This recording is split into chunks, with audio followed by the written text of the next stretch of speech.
Etako koordinatzailea, eta bueno, berak zehaztuko dau programa, bale, itxasorekin batean.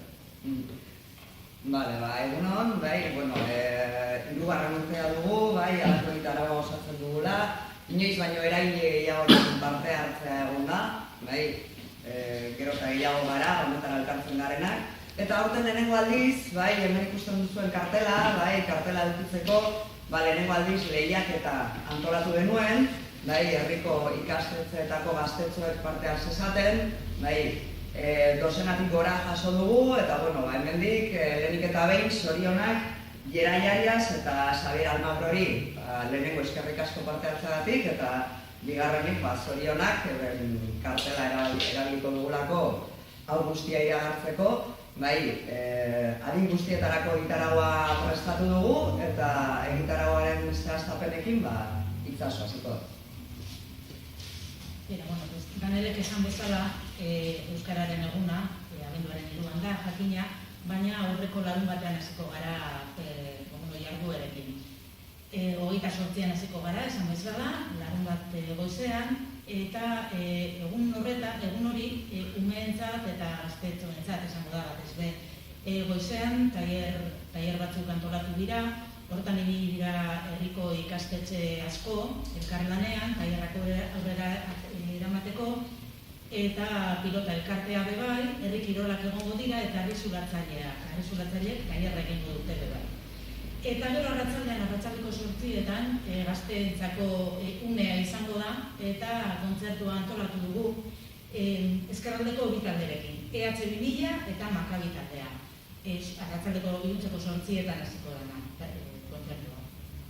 Hurrengo egunean, igandea goizean, herriko txistulari banda ibiliko da, herrian zehar, eta 30ean, astelehenean, arratsaldean ipuin kontalari bat izango dugu Kresala aretoan, arratsaldeko 6:00etan, ipuinak kontatzen baina helduentzako ipuinak izango dira, beldurrezko ipuinak edo ipuin ilunak.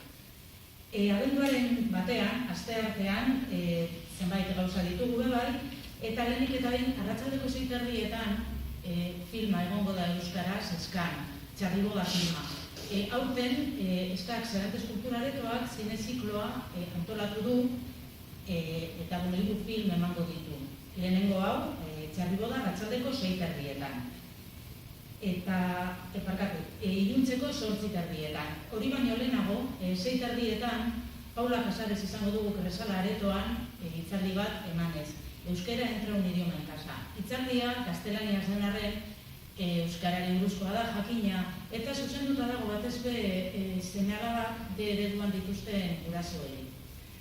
Askotan guraso hauek erdaldunak izanik edo euskara gitxi dakite, eta ez dakite zeran eman laguntza seme-alabei euskaraz ikasten ari direlako. Orduan, Paula Casaresek estrategiak eta enbatruk emango die eurei laguntzeko. Horren ostean, 6:00etan da hori esan bezala, eta 7:00etan, zera musika eskolak, musika eskolako ikasleterak emango dute emanalditxo bat herrian. Parke nagusian hasi, Gernika parkean eta gero Txitxarran. Eta horren ostean, filma egongo da. Hori abenduaren batean, asteartea. Abenduaren bian, arratsaldean, iluntzean barkatu, 8:00etan zine zikloaren bigarren filma ikusiko dugu. Amama filma, hainbat sari, Donostiako zinemaldian izendatua izan da, arrakasta handia izan du, eta Goya sarietarako izendatuta dago. Eta, abenduaren 3koa, egun handia da guretzat, egun handia da euskararen eguna dalako, eta horretan be jarduera anitz ditugu, Amaiak esanduko dituen. Egun horretan, borobildu nahi izan dugu aurreko egunetako guztia, euskarak adinik ez daukala erakutsi nahi dugu. Goizetik hasiko gara, goizeko 9:30etan hainbat ikastetxeetako umeak jaitsiko dira Gernika parkera, bertan euren bertsoez gozatzeko aukera izango dugu, eta jarraian, helduen txanda izango da, eta berbodromoan hartuko dute parte, aurreko urteetan 100 gora partaide egon dira, euskaltegietako ikasleak, berbalagunak, kanpoko euskaldunak, institutetako ikasleak ere, 3 gai emango diegu, bertan hitz egiteko, 11:00etan, zarata entzuten baldin baduzue herrian zehar, ez beldurtu, euskara eguna ozen entzun dadila nahi dugu eta ikastetxeetatik, bai, hainbat modu ezberdinetan, txupina iragarriko da, bai, beraz, sarata entzungo da horretan. Arratzaldean, Bergodromoaren bigarren zatia egingo dugu, bai, goizean parte hartu ezin duenarentzat, bai, arratzaldeko 5:04. Eta gero, bai, Itxaso komentatutako zine zikloan, bai, Loreak filma disfrutatu ahal izango dugu, bai, guztiok dakizuenez Oskarretarako bidean dugu, bai, lehenengo aldiz euskarazko pelikula bat, eta hau arratzaldeko 6etan eta 8:30. Lehen ez dugu komentatu, bai, baina, bueno, apur bat holako gauzetarako, beldurtuta joaten direnak ez dugu ulertuko eta, bueno, 4 saio egingo dira, bitan, bai, gaztelaniazko azpizenburuak egongo dira, bai, benetan edozein pertsona gerturatu ahal izateko.